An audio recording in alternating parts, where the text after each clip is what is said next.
This is absolutely the craziest mukbang ever. A mountain of pudding was laid out in front of him. If he couldn't finish this pudding mountain within 150 minutes, the price would be having his brain hollowed out, turning him into a mindless puppet. But for the big eater Toriko, this was no challenge at all. It was a free feast. He simply climbed the pudding mountain and began to devour it, demonstrating what true blending really means. Although the pudding was silky smooth and delicious, his body couldn't handle eating so much sweets. His partner, Komatsu, worried about Toriko's blood sugar spike, quickly brought out mineral taro juice, almond cabbage, and banana cucumber, an emergency blood sugar lowering combination for Toriko. This not only helped him cut through the richness but also allowed him to switch up his eating and continue his gluttony, instantly restoring Toriko's fighting spirit. To prevent Toriko from getting tired of eating halfway through, Toriko devoured the mountain of pudding in just 20 minutes, easily securing 150 points and instantly narrowing the gap to 30 points. Next, Coco's luck turned, flipping over a 50-point summer whiskey, an 83-proof spirit with various potent ingredients. One sip would knock an ordinary person out, and 2 sips would be fatal for a professional. Yet, Toriko effortlessly downed this spirit in less than 3 seconds. Afterwards, some cheese and cabbage helped sober him up, and Toriko explained how satisfying it was. Live was dumbfounded. "You're drinking soda with me?" He continued choosing, and numbers 7 and 49 were banana bullets worth 70 points.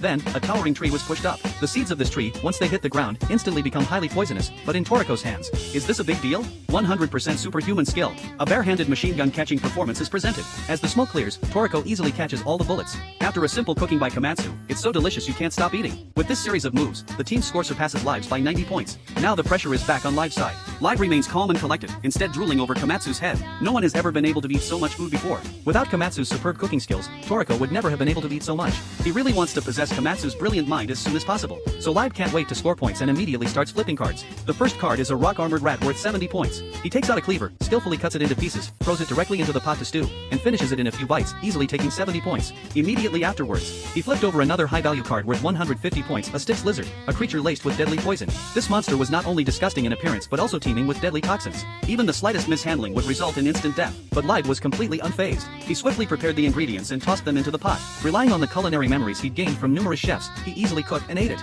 Live's score had now reached 440 points. He flipped over another card, a fragrant garlic crab worth 200 points. This was a high-value, incredibly delicious winning card, just like the melon egg. The fragrant garlic crab was bouncy and smooth. With this triple win, Live easily turned the tide, surpassing Coco's team by 330 points. With such a huge gap, could Coco still make a comeback? The next card would be crucial. Toriko pleaded. Coco flips over a high-scoring card. He'll eat anything, no matter what it is. After some thought, Coco flips over a card, a 180-point electric banana. Then Coco flips over card number 54, a shrimp and crab. The two cards don't match. Despite this disadvantage, Coco makes a mistake. With Coco's divination skills, such a basic error is impossible. Has Coco betrayed him? It turns out Coco has discovered the game's true nature. Victory isn't about high scores, but about surviving to the end. A small portion of the cards on the table represent highly poisonous foods. Coco's goal is to make Live draw a poisonous card and forfeit the game. Is it really that simple? Live, an undefeated gambling veteran, has already seen through Coco's intentions and weakness. He observes that Coco can only see the card's value, not the food itself, the variety of foods. But Live didn't have this weakness because he had X-ray vision. He could see the points on all the cards and the food items clearly. Live quickly flipped over the cards, a golden sea urchin resembling a human brain, a potato with a skin harder than a diamond, and a lemon that tasted like an electric shock.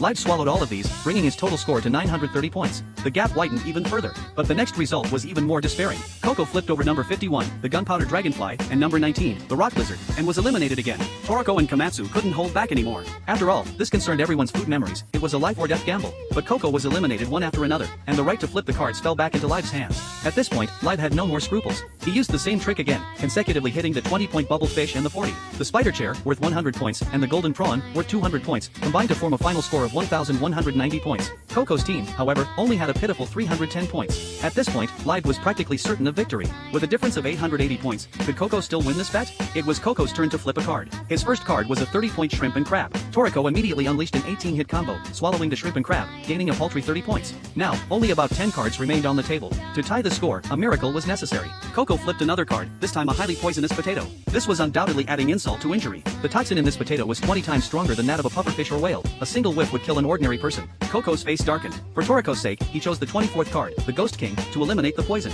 Cherry blossoms. These cherries are so powerful that they explode upon contact, let alone being eaten. Their destructive force is comparable to a Dongfeng missile. Coco chose to give up, ending the online game. The right to flip the card returned to Live's hands. It was a 250-point Ghost King card, the Hanya Panda. This panda was exceptionally powerful, with an extremely violent nature, causing devastation wherever it went. Even ants passing by were crushed. Live's score was already far ahead, so there was no need for him to take the risk. He decisively drew a 10-point troll cheese, ending his combo. The right to flip the card was back. However, Coco had now completely grasped the situation. He was going to counterattack. Without hesitation, he attacked the 250-point Hanya Panda. This was a Ghost King card. After consuming it, he could exchange it for one of the opponent's cards. This was the key to victory. But the prerequisite was that Toriko could defeat this terrifyingly powerful Hanya Panda.